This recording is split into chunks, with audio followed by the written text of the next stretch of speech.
Masyarakat itu butuh didorong untuk bahagia. Butuh didorong untuk bahagia. Maka bahagiakanlah masyarakat, kemudian kita akan menjadi partai yang bahagia gitu. Bahagia terpilih gitu maksudnya kan. Langsung Banyak dilantik disukai. ini maka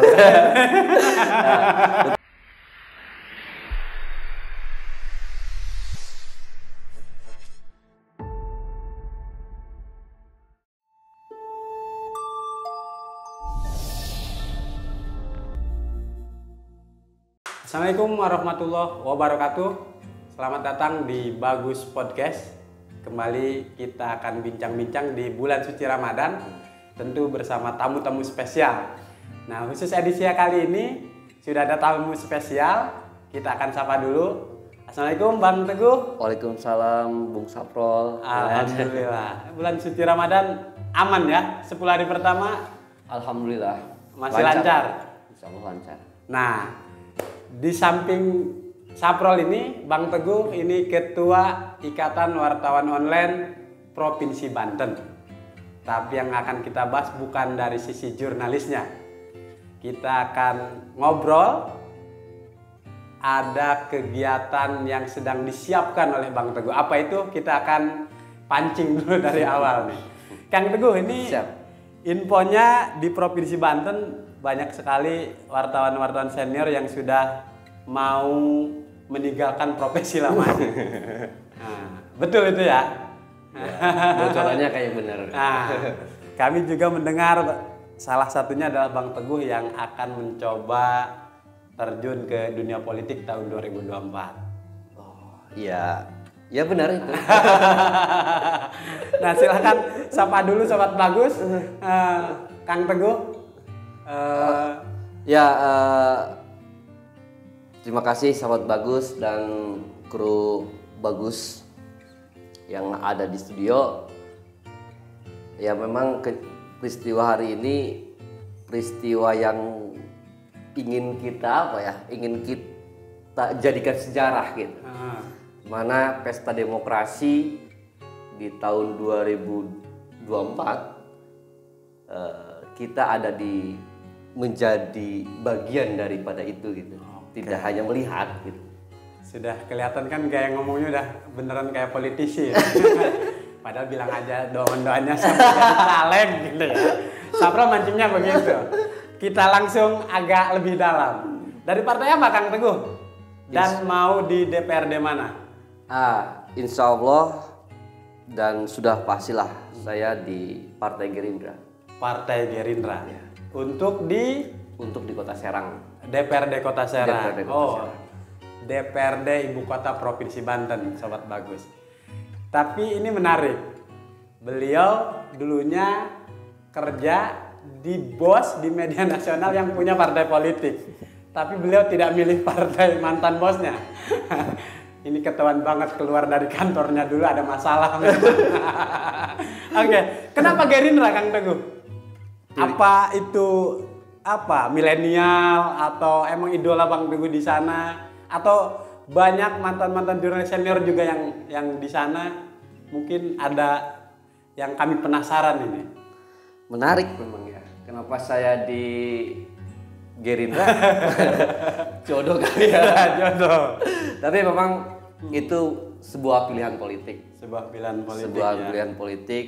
Kita melihat berbagai platform partai politik yang kita kan terbiasa lah. Semasa jadi jurnalis kita melihat sosok pemilik partainya gitu ya. Sosok pemilik partainya dan juga platform partainya gitu. Dan ya jatuh hatinya saat ini ke Gerindra. Ke Gerindra. Hidup Pak Prabowo. Prabowo.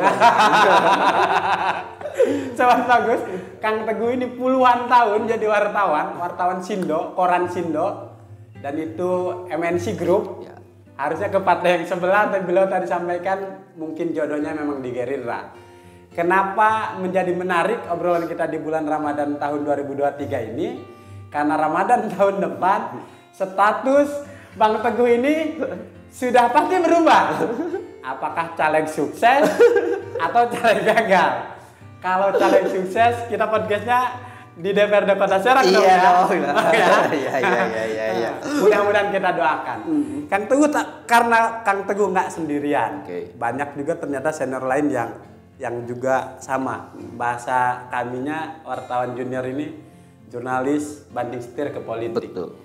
Apa panggilan hati atau greget atau kenapa sampai harus masuk ke dunia politik untuk jadi wakil rakyat? Apa memang selama ini tidak cukup menjadi wartawan untuk menyampaikan aspirasi masyarakat di Banten atau di Kota Serang khususnya?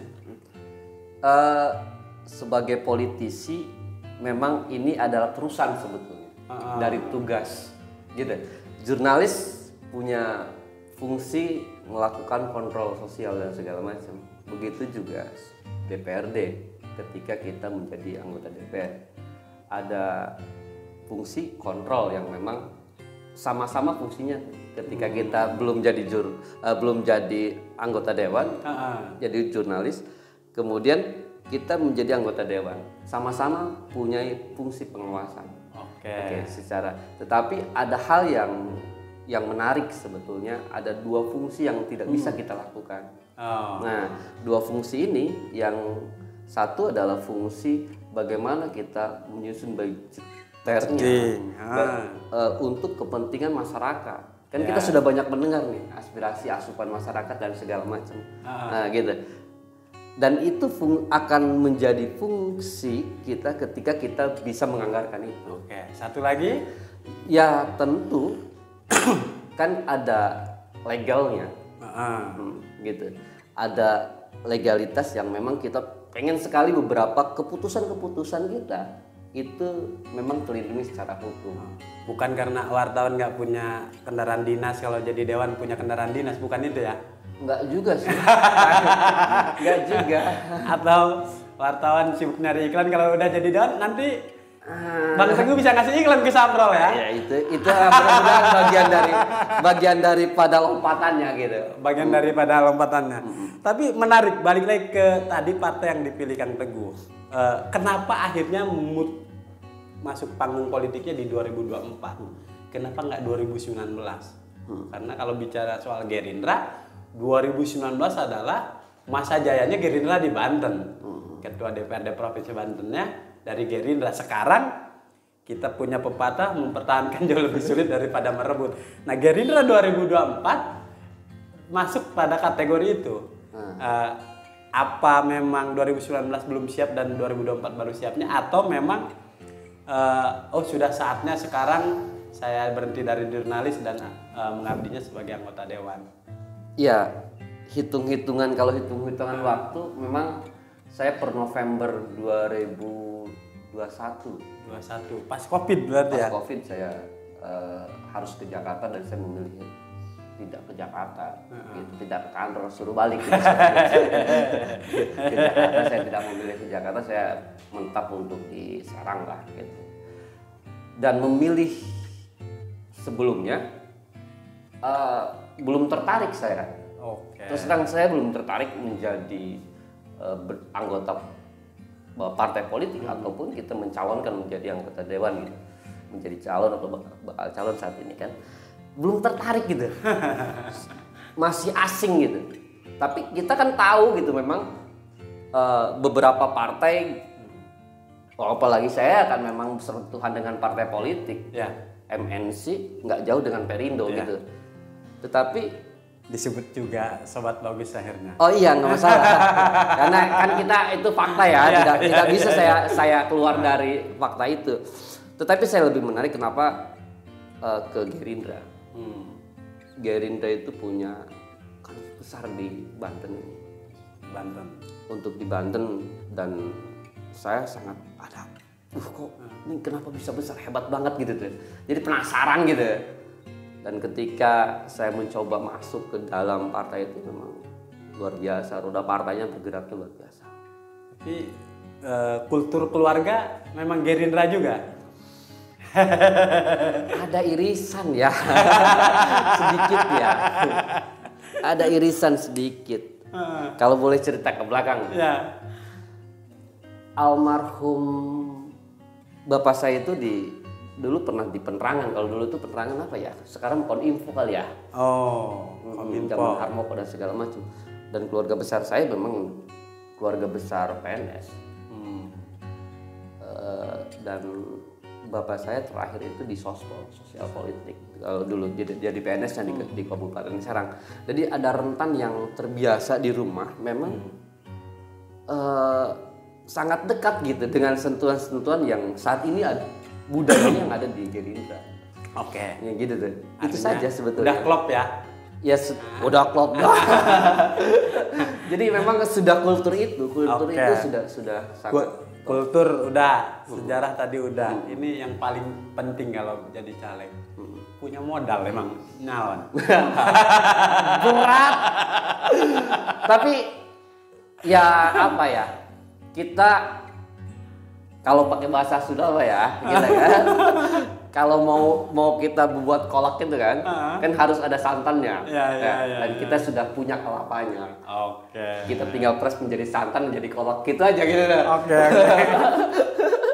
Jadi nawaitunya sudah. Insya Allah. Bismillah. Bismillah insya Allah. Tugas kita hanya berikhtiar. Nah, tugasnya berikhtiar dan kedua dan ketiganya itu harus ada pergerakan bersama dari kawan-kawan. Kalau kawan-kawan memiliki dan ingin di sesama profesinya ada lompat yang menjadi dewan dan segala macam, ya harus ada daya dukung bersama gitu aja. Harus ada itu. Terakhir Bang Teguh, sebelum nanti kita jeda dulu, kapan posisi nanti Bang Teguh ditetapkan sebagai caleg? Ya setelah Lebaran ini. Setelah Lebaran ya. Karena waktunya kan masih tentatif nih kayaknya. Melihat kondisi KPU juga masih penetapan DCS dan segala macamnya. Artinya sudah ngintip-ngintip bagaimana cara kampanye ya. Wah kalau itu kan kita tahu lah. Jadi kan wartawan hatamnya bagaimana wawancara, atau investigasi. Kang Teguh nambah lagi nih. Ya, pernah jadi KPPS juga saya. Oke. Pernah karena saya di kampung ya pernah menjadi anggota KPPS. Gitu. Oke siap, ternyata lengkap beliau. Oke Kang Teguh, ini menarik tadi. Kita sudah tahu banyak, paling tidak tentu jaga kesehatan karena nanti akan sibuk menemui masyarakat ya. Betul. Open house nanti Lebaran. Betul. Apa kemudian yang menjadi catatan Bang Teguh ini selama jadi Bacaleg, apa yang ketika ketemu masyarakat, apa yang memang harapan-harapan masyarakat ke Bang Teguh itu apa aja sih? Masyarakat itu butuh didorong untuk bahagia. Butuh didorong untuk bahagia. Maka bahagiakanlah masyarakat, kemudian kita akan menjadi partai yang bahagia. Gitu. Bahagia terpilih gitu maksudnya kan. Langsung banyak dilantik disukai. ini makanya. Tetapi harapannya masyarakat adalah kebanyakan ingin bahagia. Kebanyakan ingin bahagia. Nah makanya beberapa faktor kebahagiaan itu bisa dilihat dari ekonominya meningkat, gitu kan. Terus faktor pendidikannya untuk anak-anaknya muda, perkotaan karena kita di kawasan perkotaan, fasilitas umumnya juga sangat bagus dan memadai. Itu saja sebetulnya. Itu saja ya. Harapan-harapan masyarakat di Kota Serang. Kemudian sobat yang bagus podcast juga semoga bahagia melihat bahagia. cerita Bang Teguh ya. Tentu kita doakan Bang Teguh tetap sehat. Amin. Amin. Apapun nanti sejarah akan menjawab. Ya. Apakah akan ada wartawan yang jadi anggota dewan di DPRD Kota Serang. Betul. Terakhir untuk sahabat podcast mungkin mengucapkan selamat buka puasa Kang Teguh. Ya sahabat bagus podcast, saya ucapkan selamat berbuka puasa. Semoga puasa hari ini kita selalu diberikan keberkahan. Amin ya rabbal alamin. Amin. Sudah, tapi tadi bukan kuliah 7 menit. Ini bagus podcast. Kita akan undang lagi caleg-caleg pemula, terutama yang backgroundnya jurnalis dulu. Betul. Tunggu di bagus podcast. Terima kasih Bang Teguh. Hatur nuhun Kang Sapro, hatur nuhun.